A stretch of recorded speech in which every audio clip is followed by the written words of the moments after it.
Dans cette vidéo, j'aimerais te partager comment atteindre 10% de masse grasse après 40 ans en passant de ça à ça ou encore de ça à ça en quelques semaines pour te permettre peut-être de grimper l'école en montagne avec 3 dents de moins que d'habitude sur ton vélo ou bien de pouvoir courir léger même avec du dénivelé. Et beaucoup d'hommes pensent que pour perdre du gras, ils doivent faire plus de sport, ce qui est vrai seulement jusqu'à un certain degré. Car si tu roules ou tu cours déjà plusieurs fois par semaine, il y a de grandes chances que rouler plus et encore plus ou courir plus et encore plus te demande beaucoup d'efforts et ne t'apporte que peu de résultats.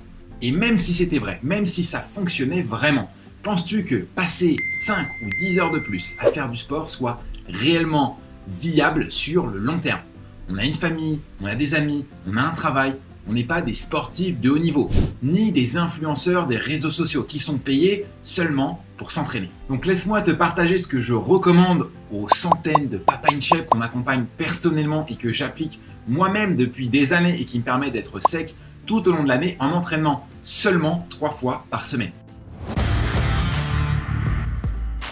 Ce dont tu as besoin pour être sec toute l'année, c'est de développer ta masse musculaire pratiquant des exercices de force. Et contrairement à ce que beaucoup de cyclistes et de coureurs pensent encore, gagner du muscle ne va pas te rendre plus lourd. Car plus tu as de la masse musculaire et plus c'est facile de rester sec. Parce qu'on dépense naturellement plus d'énergie au quotidien et donc c'est plus difficile pour le corps de stocker du gras. Et en développant ta masse musculaire, tu vas en parallèle diminuer ta masse grasse. Et c'est ce qu'on constate avec les centaines de Papa in Shape qu'on accompagne.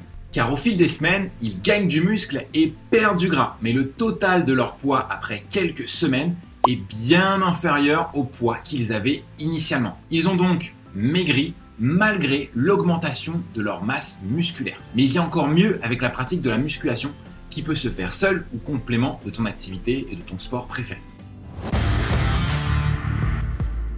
Car si tu pratiques le cyclisme ou la course à pied, alors peut-être que tu as déjà entendu ou cru qu'en perdant du poids, tu allais nécessairement perdre en puissance. Et bien, contrairement à cette idée reçue, on a observé le contraire au sein des Papa in Shape. Ils perdent du poids et ils développent la même puissance. Voire, pour certains, ils vont même jusqu'à gagner des watts, car plus on est musclé et plus on est capable d'envoyer des watts sur le vélo.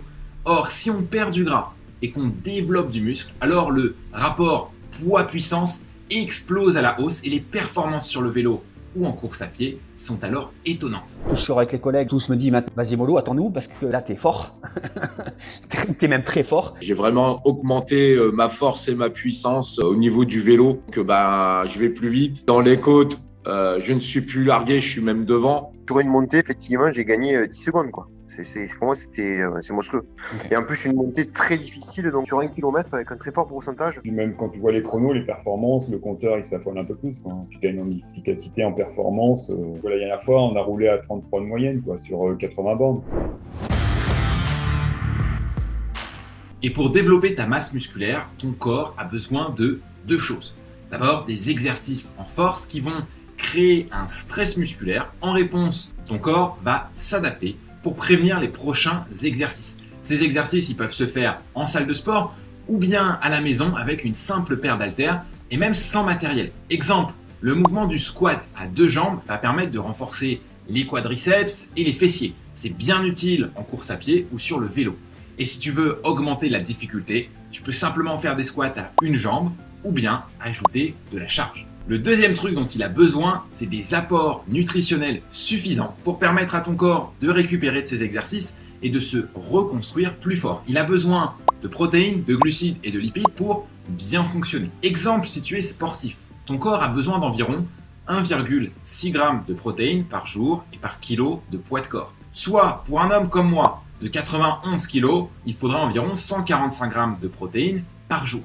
Et on peut trouver des protéines animales dans la viande, le poisson, les œufs et des protéines végétales par exemple dans les amandes, le fromage blanc ou les lentilles. Il y en a plein d'autres. Attention, si tu manques de protéines, de glucides ou de lipides, alors ton corps va s'affaiblir. Et si tu en consommes en trop grande quantité, alors ton corps va stocker du gras. Je te propose donc de te guider pour te transmettre des connaissances solides en entraînement et en nutrition. Des connaissances sur lesquelles tu pourras capitaliser toute ta vie et qui, si j'en crois les Papa in Shape qu'on accompagne, transformeront en profondeur ton corps, ta santé et vont même rayonner sur l'ensemble de ta vie. Tu peux récupérer gratuitement ton livre Papa in Shape en description et rejoins notre communauté en t'abonnant à la chaîne YouTube ici.